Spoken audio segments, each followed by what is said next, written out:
truth is one and eternal. Realize oneness with it in your deathless self within. The following commentary is based on the teachings of Paramahansa Yogananda. Jesus Christ, near the end of the Gospel according to St. John, gave at last his last commandment, that we love one another. In John he said, "A new commandment I give unto you, that ye love one another as I have loved you, that ye also love one another. By this shall all men know that they are my disciples." Again in John 15:12 he said, "This is my commandment, that ye love one another as I have loved you." How did he love us? Personally, yes, in the sense that he loved and forever loves each one of us for who we are, and not abstractly. But impersonally also, in the sense that the Christ, the divine consciousness, is not conscious of itself as separate from us. He loves us not only for, but as our very self. His love is a manifestation of infinity, loving us as expressions of infinity. He does not see us as we see ourselves. He forever sees us in our divine potential. Paramahansa Yogananda made a very similar statement to the monks very shortly before his own departure from his body. Respect one another as I respect you. His use of the word respect instead of love was deliberate.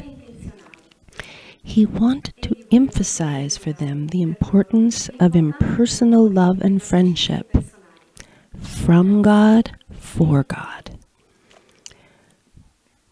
Worldly people do not understand that in impersonal love there is a much deeper love than exists in personal love. Impersonal love is expansive, not contractive. One day the master was going for an outing, and the monks were helping him into his car. Yogananda had been having difficulty with his knees. He remarked, "You are all so kind to me with your many attentions." "Oh, sir," they replied, "it is your kindness to which we respond." The master smiled sweetly. "God is helping God," he said. "That's his drama." The second commandment Jesus quoted from the ancient scriptures, "Love thy neighbor as thyself," explains what he meant by his new and last commandment. We should, he said, love all as reflections of our very self.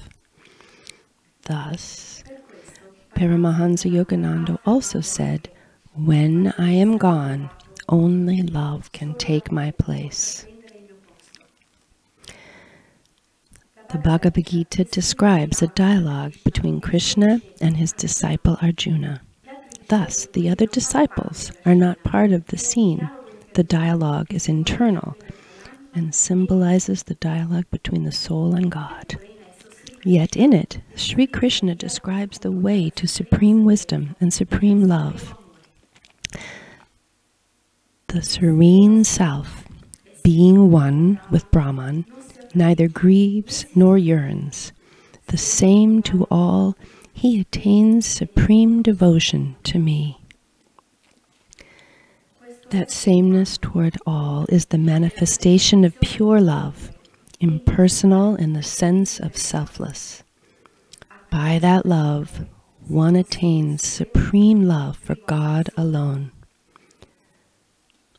Thus, through Holy Scripture, God has spoken to mankind.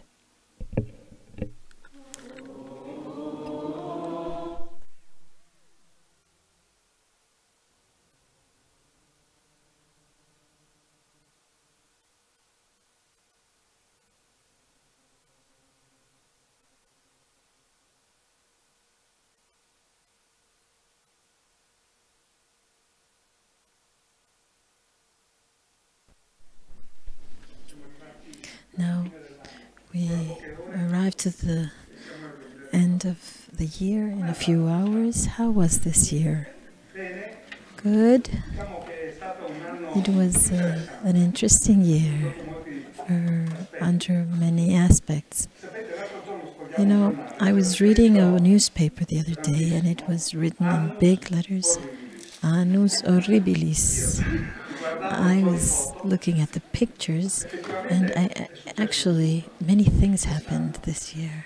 It seems that there is a revolution in action at an energetic level, like of an old energy that is still linked to money, and there is a spiritual energy that is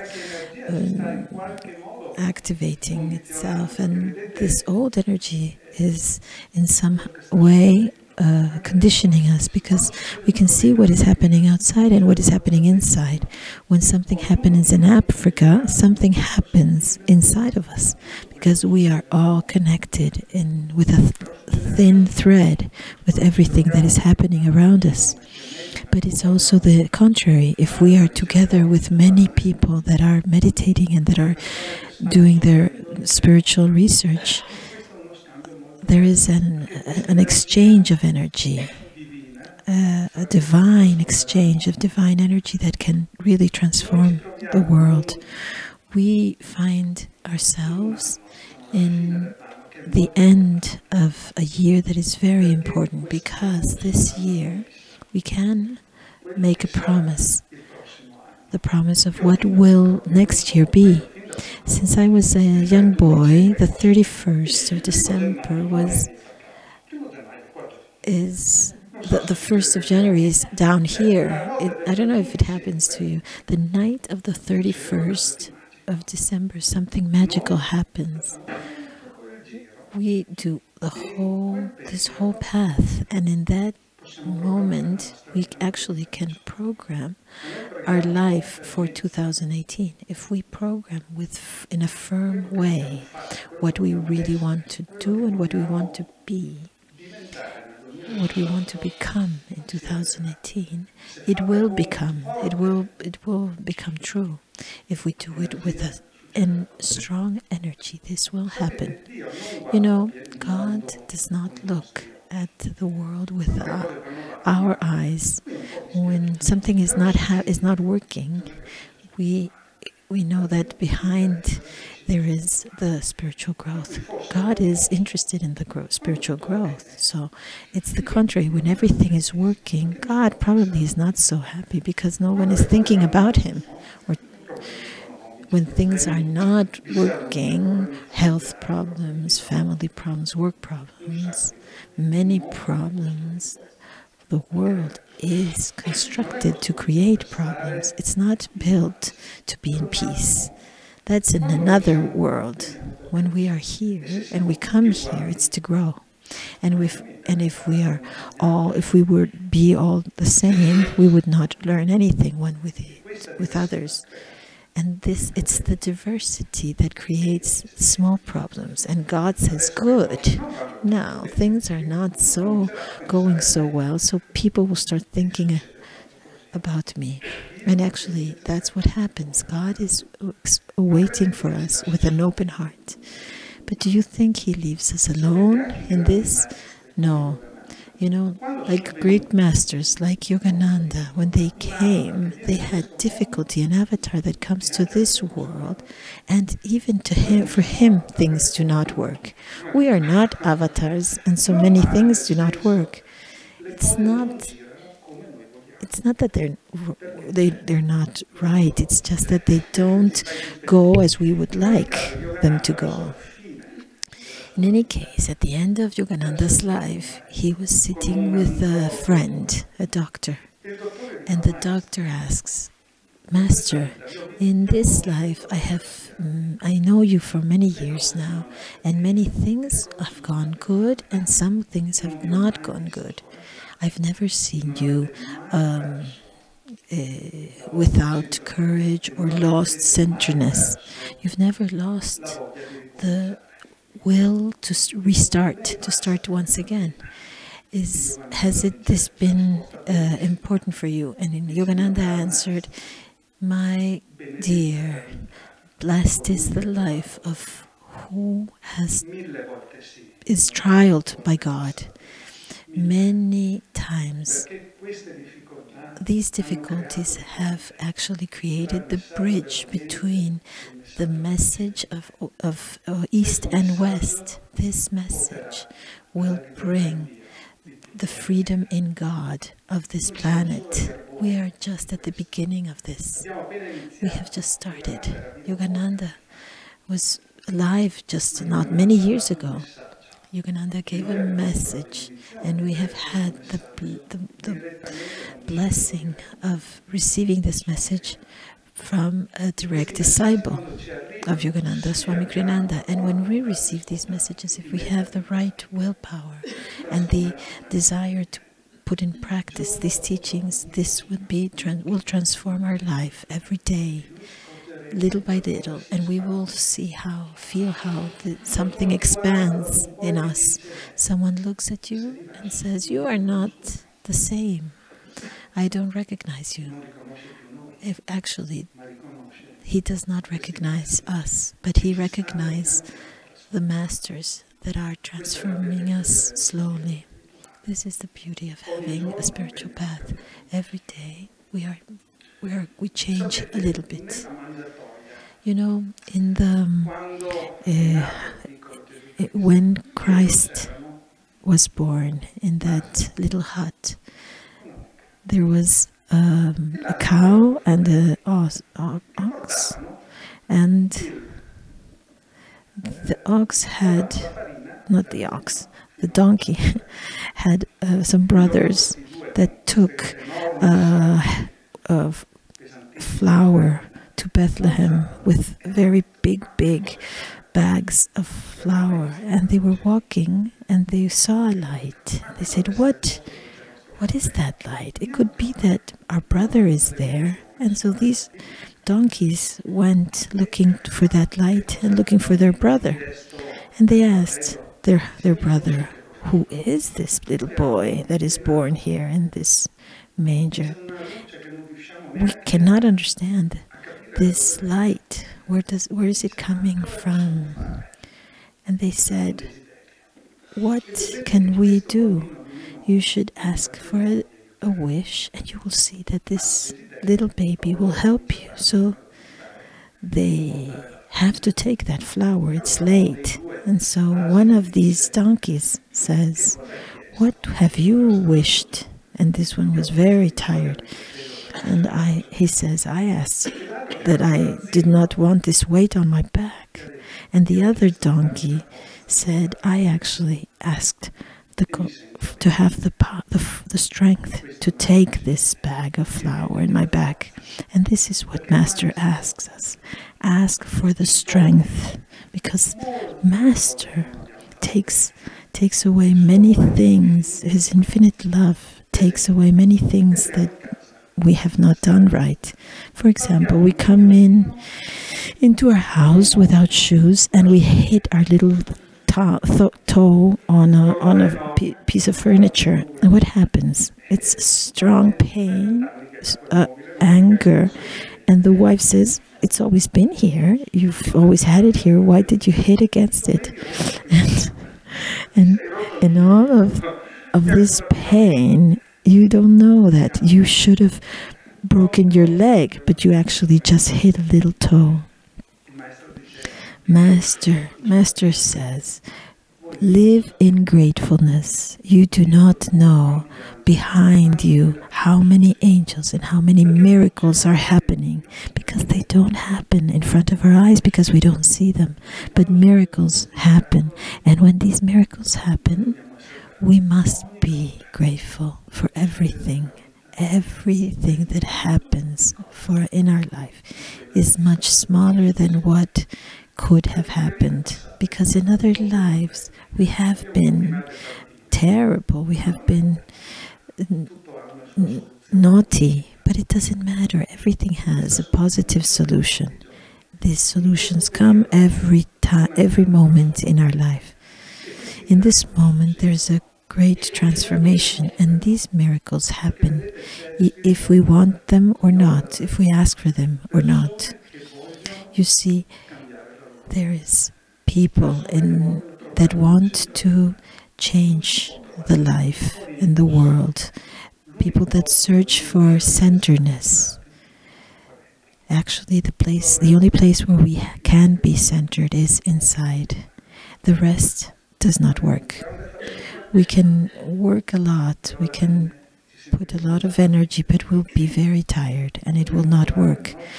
We actually have to find the center inside of us, and it will be the only center that will be motionless in the midst of all the terrible things that are happening in this planet. I have had the blessing of being close to Swami in an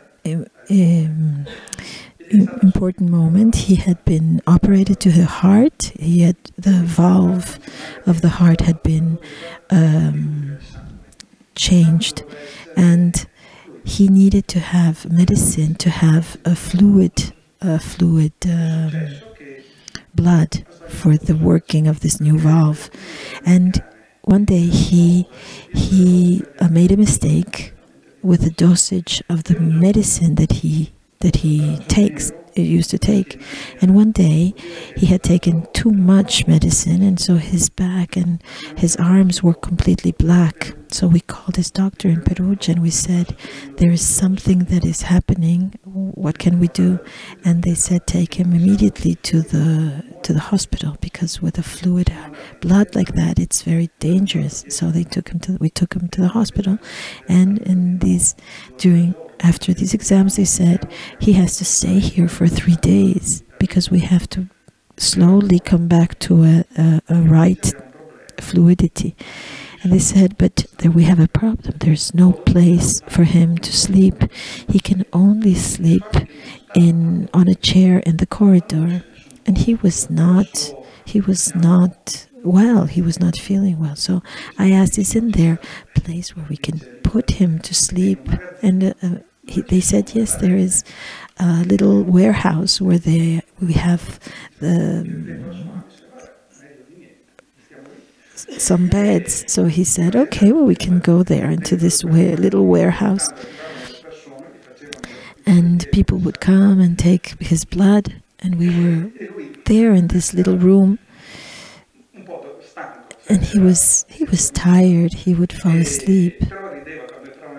But he would smile when someone would come to get something from the warehouse. It was a very interesting night. And at one point I said, you sleep. I will sit here so that if you fall from the little bed where you are, I don't want you to fall. So I would hold him, and he fell asleep. After a few hours, I feel his hand on my arm. I had fallen asleep, and he was sitting on the little bed and he was holding my arm. And so when I realized, I said, oh, Swami, sorry. I'm so sorry. And he said the same thing that Yogananda said. God is helping God. With such an incredible love, a deep love. I have never seen eyes, so blessed eyes. In that moment, it was like Yogananda. We started laughing. I did not fall, and he did not fall. And then, after a few days, he was well. When you find people that have lived with Yogananda in the everyday life and his teachings, there are no words to express what happens. There is an aperture of the heart, an expansion, a love that has no boundaries. And day by day, this love continues to expand, and it's not controllable. This is the love that great masters have come to teach us. A love that has no boundaries. If we love someone this way, we will elevate the people that are around us. This is why in this reading, the personal love expands without limit. Someone has told me that this universe is expanding 3,000 kilometers a second. I don't know if this love is so fast, but underneath I think that the glue of the atoms of this universe is love. The glue of the atoms in our body is love. And we do not realize that, how much love exists and how much love we lose if we don't realize this. Slowly we will understand. One day, a man was walking with a penguin with, how do you say, a leash. And he asks a policeman, "Where can I take this penguin?" And the policeman says, "Take him to the zoo." And the next day, this policeman sees him again with the penguin, and he says, "But didn't you take him to the zoo?" Yes, I took him, and he had a lot of fun.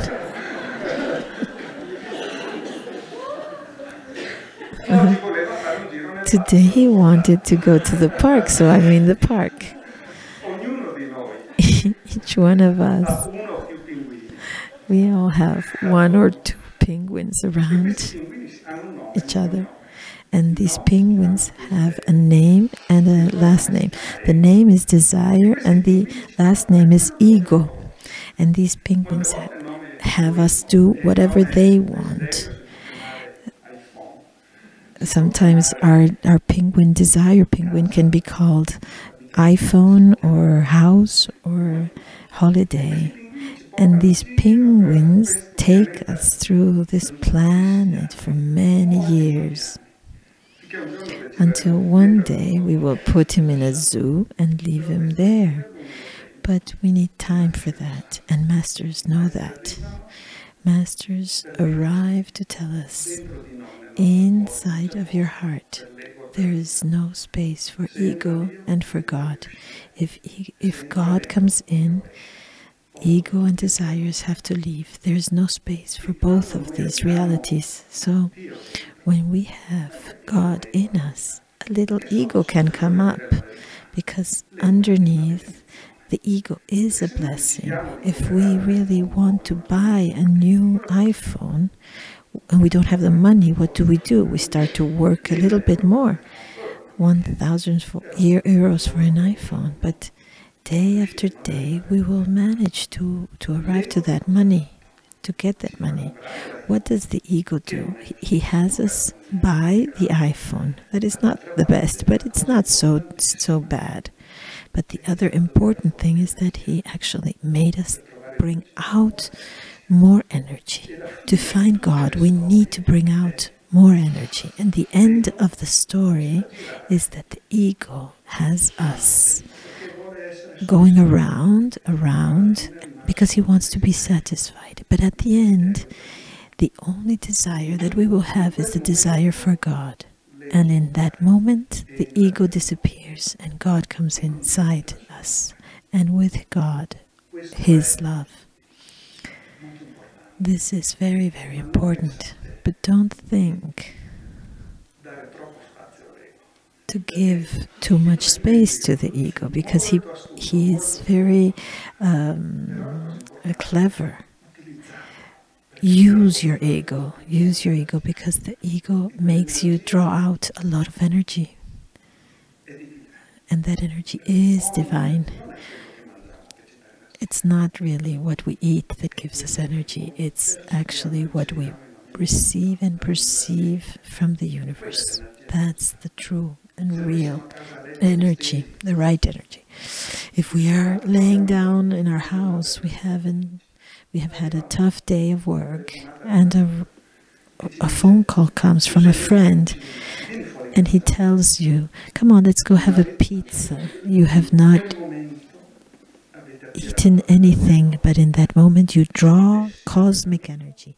And if you say yes, then the cosmic energy will fill you with the right energy to be able to be there for the whole night. If you say no, you will stay on your bed. Say yes to life and to everything that happens, and we will be full of energy, of divine energy, and there will not be food that can relate to that. We will only have life and love that gives us energy. To end, I want to tell a story. In a store of a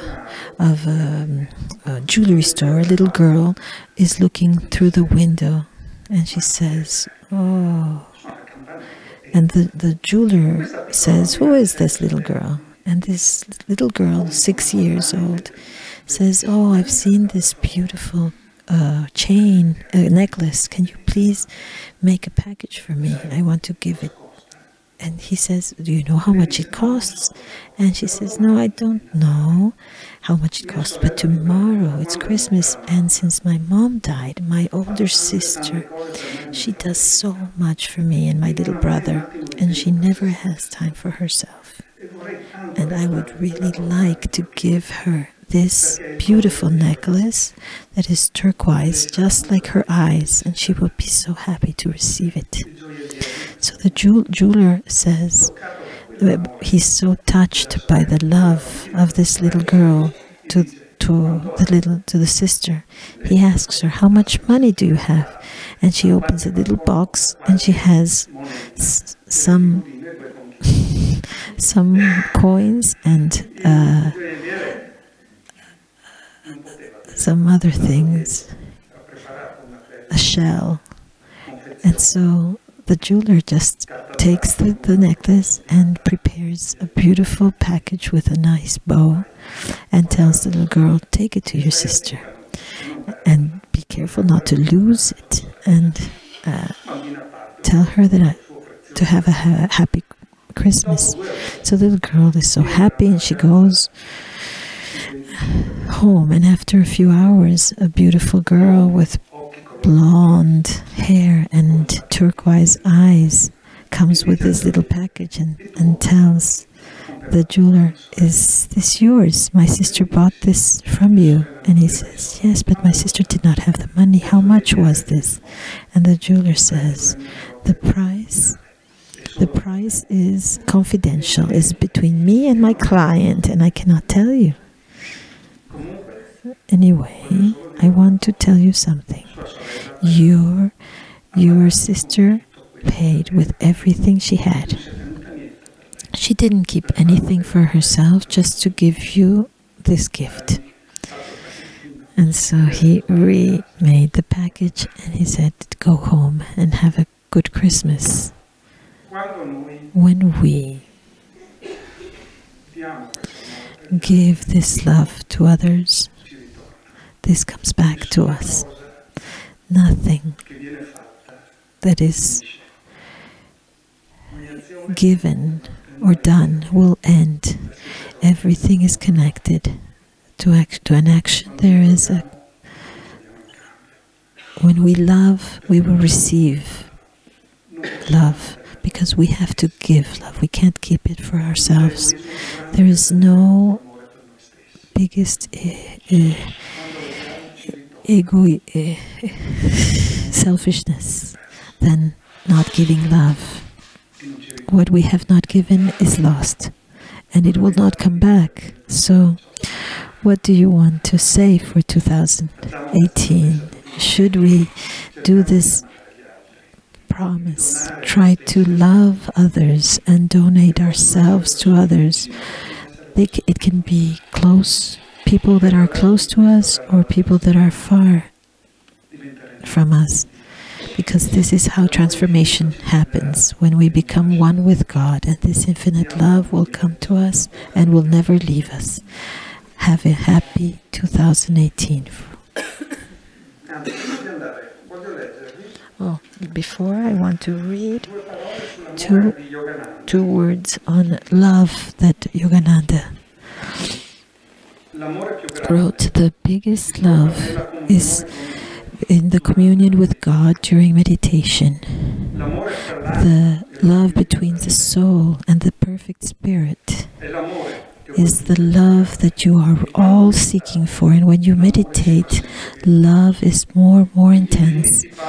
Infinite beats of love are in your body, in your heart. If you meditate in deeply, you will be permeated by such an incredible feeling of love that no human word will describe, and you will know the divine love, and you will be able to love others with the same love.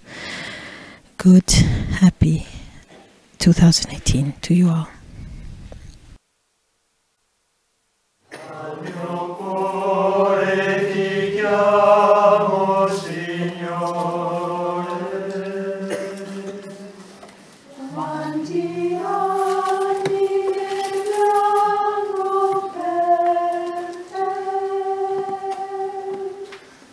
Amen.